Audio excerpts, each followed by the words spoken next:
ce qui s'est passé là-bas. Parce que, en plus, je crois que l'Amérique, c'est une connotation justement de l'espace aussi, l'arabe. Voilà, c'est ça. Non, c'est vrai que c'était une autre dimension habituelle que l'Algérie. C'est vrai que c'est un petit exploit d'avoir passé parce que l'adversaire était de très haut niveau africain, simplement.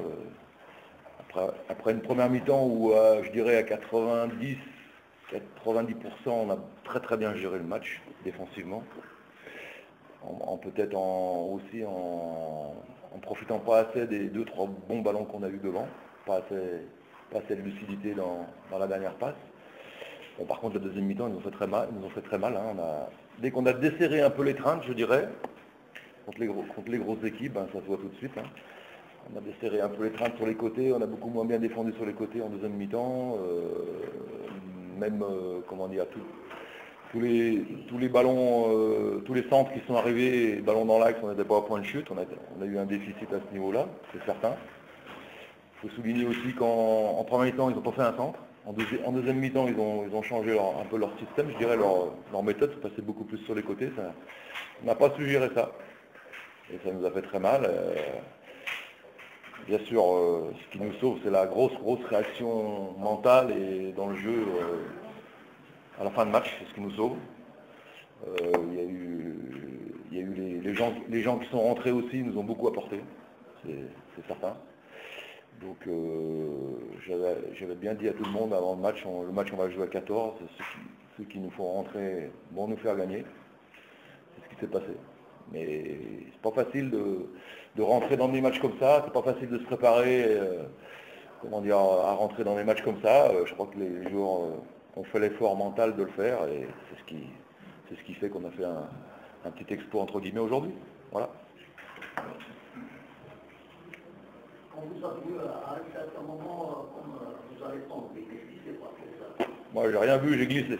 Alors, ça c'est, on connaît les Africains, maintenant on connaît. Ah, il faut parler de ça. Ça c'est anecdotique. Ça n'a rien à voir avec vraiment le projet de la JSK. C'est une anecdote. Justement, la dernière fois, vous avez évoqué le fait que vous devez travailler davantage sur les passes à ces balles arrêtées. Ça a été fait dans la mesure où les 3 buts du Mérite n'ont pas été sur la passe arrêtée, ont été des balles de mouvement. Tout à fait. Ça vous pose toujours ce problème de défensif?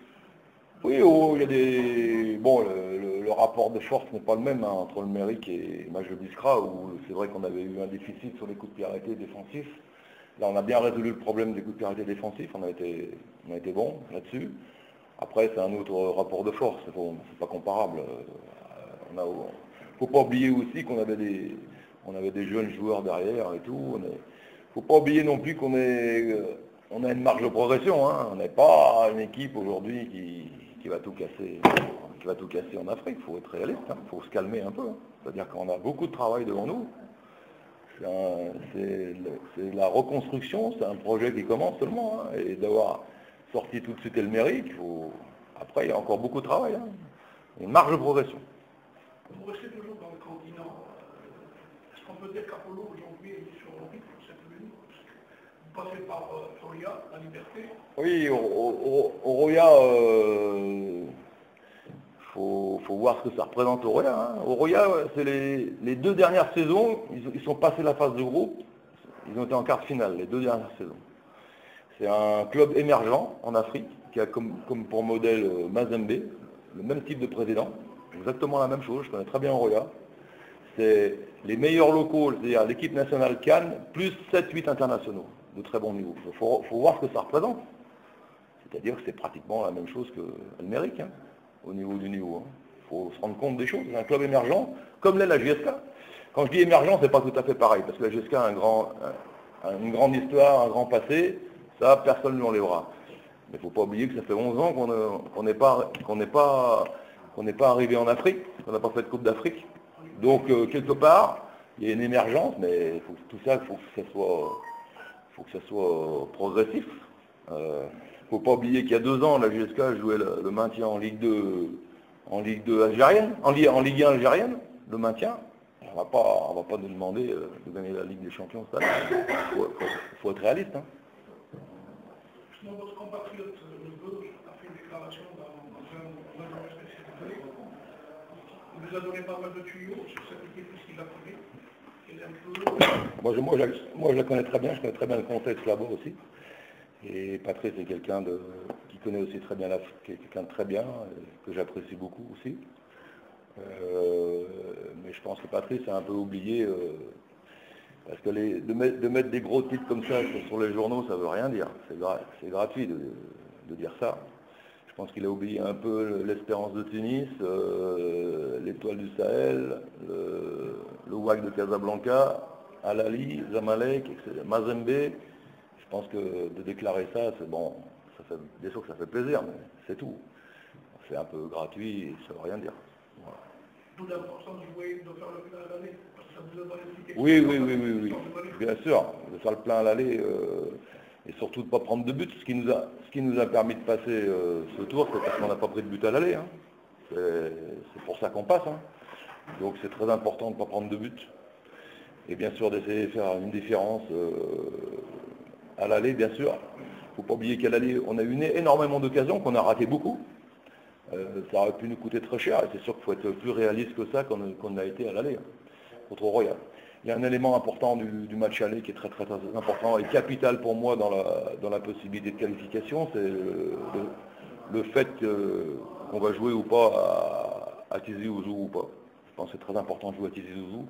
Je ne sais pas où en est le dossier par rapport à ça, mais pour moi c'est un élément déterminant dans la qualification ou pas, le fait de jouer à Tizi Ouzou. Pour revenir au match de plateau, si vous permettez, coach, je ne pensais pas que dans un tel enfer, je le fais comme ça, vous avez bénéficié d'un arbitrage correct, du moins assez honnête et courageux. Tout à fait, moi, c'est vrai. Je suis entièrement d'accord avec vous, c'est une bonne remarque. Moi, je me suis un peu énervé après le penalty, mais en fait, j'avais mal vu l'action, et quand j'ai revu, je me suis dit, j'aurais mais elle coule pas. J'aurais pas dû m'énerver. Et c'est vrai que des fois, dans le feu de l'action, on ne voit pas tout. Moi, j'avais surtout observé l'action de Walid Ben Cherifa. Et bon, Walid n'avait rien fait, donc je me suis dit, tiens, mais elle coule pas. Et il a fait un très bon arbitrage. C'est ce que je dis. Il y avait pénalty contre nous, et après, il a sifflé le pénalty à la fin. Donc, rien à dire là-dessus. C'était justement votre intervention d'arbitrage. Oui, beaucoup. Parce que, bon, vous connaissez les anciens de la JSK. Pardon, vous traitez d'anciens, mais bon, les anciens de la JSK, vous, le président Eboud, il y a que des jeunes, les autres, mais ils connaissent l'Afrique autant que moi je la connais, et des fois, les arbitrages, c'est pas facile en Afrique, hein, surtout à l'extérieur et tout. Bon, c'est comme ça. Je pense que ça s'améliore un peu au fil du temps parce que la CAF a quand même pris certaines mesures et il faut que ça s'améliore parce que c'est la crédibilité du football africain en jeu. Donc je pense que plus il y aura des bons arbitrages, plus le football africain va progresser, et parce que l'arbitrage, ça fait partie aussi du progrès des footballs nationaux en Afrique. Avant Folia, il y a le PAC pour revenir au championnat national. Et puis apparemment, vous avez aussi programmé 2 matchs amicaux préparés, un ou 2 matchs amicaux, notamment Cuba, je suis certain. Tout à fait ça, donc le programme c'est ça, c'est samedi, donc on va à Alger, on joue contre le PAC. Mardi, il y aura un premier match contre Cuba, et vendredi, il y aura un deuxième match contre le NAD, vendredi soir. Inch'Allah, tout ça. Justement, vous retrompez un peu dans la compétition, avant de dire que la compétition... Bah, disons que oui, il faut, c'est-à-dire que il faut pas s'arrêter, c'est-à-dire que le NAD c'est un match, comment dire, bien sûr très difficile, même de niveau africain, hein, parce que on a vu que le NAD, ils sont arrivés pour la première fois dans leur histoire au niveau africain et qu'ils sont bien comportés, ils sont passés. Hein. Voilà, bah, c'est un gros match encore, mais bon, on est là pour ça. Ensuite, les 2 matchs suivants, hein, c'est pour garder vraiment le rythme de compétition, comme il n'y a pas de match de championnat et que c'est la trêve internationale, donc c'est très important de garder. Donc là, ce qui est intéressant à travers les 2 matchs, c'est qu'on va pouvoir faire jouer tout le monde, c'est-à-dire les 26, 27, parce qu'il y a des gens à l'intérieur de l'effectif qui ont besoin beaucoup de jouer, qui n'ont pas beaucoup joué depuis le début de saison, et c'est aussi l'intérêt de faire 2 matchs la semaine prochaine. Adami qui s'impose aujourd'hui comme élément clé, vous en serez privé et samedi. Oui, bon, il faut. Moi, je réagis toujours en termes d'effectifs que plutôt d'équipe ou d'équipe type ou d'individualité. On a un effectif pour faire face à ça, même si on est content du travail d'Adadi aujourd'hui, mais c'est le groupe qui compte. Il y a beaucoup de rotation à travers l'équipe. Comment dire, il y a aussi un turnover à travers l'équipe, à travers les matchs, qui est plus ou moins grand selon les périodes. Voilà, je ne réagis pas du tout en équipe type. Alors des fois, je vois des expressions en français sur comment dire, comment dire, dans la presse écrite, comme quoi les gens sont écartés. Alors que des fois, je fais tourner, je fais souffler, tout de suite, tac, c'est écarté. Mais non, c'est pas ça. Vous qui maîtrisez bien le français, il faut expliquer ça, qu'il y a un turnover. Voilà. Ça c'est l'anglais. Ça c'est l'anglais, pardon, ouais, pardon. Vous permettez l'équipe du Parado à faire plusieurs bons joueurs cadres cette année et qui a de la peine à démarrer 2 matchs de défaite. Oui, c'est juste, ils sont dans une mauvaise passe, c'est vrai. C'est une équipe qui a fait une très bonne saison l'année dernière avec du jeu. Moi j'ai suivi le championnat, j'étais pas là, mais j'ai suivi le championnat algérien l'an dernier.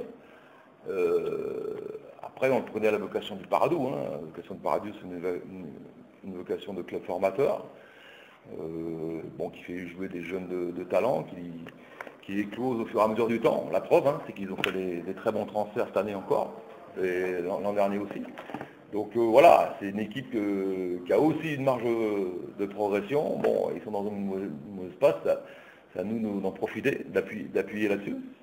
Et surtout que nous, on est plutôt dans une bonne passe, mais attention, c'est une équipe à prendre très très au sérieux. Voilà. Ils ont fait une très bonne prestation au match aller de la Coupe d'Afrique. J'ai vu les images du match retour et c'était pas facile. Sur le terrain qu'on va jouer d'ailleurs, au Roya, sur un terrain très compliqué avec la saison des pluies. Donc ils ont perdu 1-0, mais j'ai vu le match, c'était un match difficile. Et ils ont tenu le choc et c'était un match difficile. Voilà. Pour revenir au Roya, vous savez pertinemment, vous êtes bien placé, vous l'avez dit, c'est un club d'envergure avec plusieurs internationaux. Vous avez la chance que ce club a été drivé, coaché par 2 compatriotes à vous, M. Svenka et Patrice Neveu. C'est un moyen de se faire tuyauter, non? Oui, bien sûr, mais je le répète, moi je connaissais un peu d'avant, parce que bon, j'ai des relations là-bas, en Guinée, je connais beaucoup de monde, même il y avait à un moment donné, il y avait un membre du staff technique, préparateur physique avec lequel j'ai travaillé, je connais bien le contexte là-bas. J'aurai tous les renseignements qu'il faut, ne vous inquiétez pas. Il faut préciser que c'est internationaux étrangers. Oui, alors on peut parler du protectionnisme algérien en la matière. Là. Parce que nous on a le droit à 2 et on n'en a qu'un, nous, en plus. Et on en avait 0 au premier tour. Vous êtes d'accord? C'est tout est dit. Nous on était à 0 étrangers au premier tour. Nous. Là on en a 1. Voilà. Et les autres en ont 7, 8, 9, 10. À Mazembe ils ont 12. Quand je dis à Mazembe. Donc, protectionnisme algérien, c'est pas facile pour les clubs. Moi, ça reste quand même relatif, dans la mesure où à l'époque, je me rappelle, le pôle transport de Garoua avait toute une plaie à l'immigration étrangère. Oui, bien sûr, ça dépend de la qualité des étrangers, bien évidemment. Mais ils prennent dans les pays limitrophes les meilleurs joueurs. Non, c'est pas. Et alors Mazembe, vous ne croyez pas qu'ils prennent. Alors eux, ils prennent les meilleurs, mais d'Afrique. C'est même pas les pays limitrophes. Donc c'est comme ça. Mais bon, on fait avec. On va pas se plaindre. Merci coach. Ça va? Ça a été? Monsieur Parlé, monsieur Iboud, vous avez un peu disparu des... Vas-y.